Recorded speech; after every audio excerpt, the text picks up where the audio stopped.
কাশেম মন্ডল হলো আমার শ্বশুর।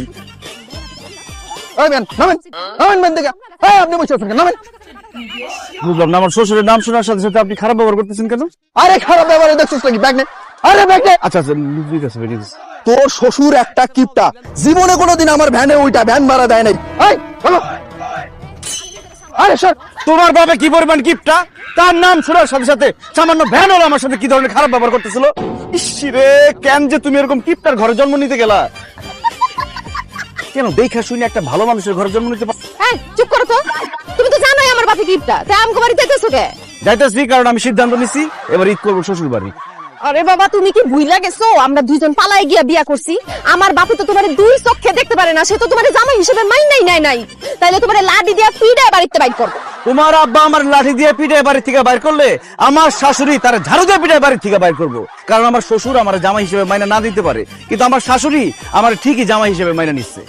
দেখো, বিয়ার পরে আমগো প্রথম ঈদ, এখন ঈদের মধ্যে ঝামেলা করার কোনো দরকার নেই।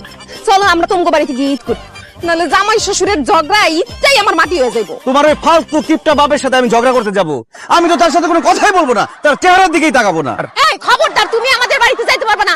চলো তোমাকে বাড়িতে গিয়ে ঈদ করি। তোমরা করো না জিদ, এবার হবে শ্বশুর বাড়িতে ঈদ। আব্বা, ও আব্বা, ও আম্মা, বাড়িতে দারোয়ান রাখতে হইব, ফাউল ফাউল লোকজন বাড়িতে ঢুকতে না পারে, ঢুকলে ইচ্ছা দেয় লাচ্ছি দিয়ে বার করে দেয়। আব্বা, তোমার সামনের এই লম্বটারে তুমি বলে দাও দারোয়ান আমার লাথি দিয়ে বাইর করে না, আব্বা বলে সালাম দিয়ে ঘরে ঢোকায়। চুপ করো তো তুমি। আব্বা কেমন আছেন? আব্বা, তুই আমার আব্বা বলে লাগবে না, আমি তোর আব্বা না।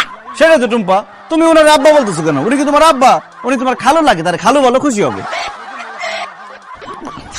অনেকদিন করে থাপাই না, থাপনের জন্য হাতটা চুল কেটেছে। বছর আমার গ্রামের শরীফার বাপ আমার একটা থাপ্পড় দিছিল, তার গালের মধ্যে এমন কামড় দিছিলাম একদম মাংস খুলে নিয়েছিলাম।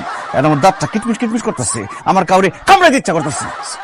এই শানা, শানা, এই বাড়ির ভিতরে মিসকিন আসছে, ফকির আসছে, ভিক্ষা দিয়ে বিদায় করো। যা আম্মা জান, দেখতে পাইতেছেন না কোন ফকির আইছে? আপনার সামনে একটা লম্বা ফকির খাড়াই আছে, ভিক্ষা দিয়ে বিদায় করেন তো। জামাই বাবাজি, তুমি যে কি বলো না।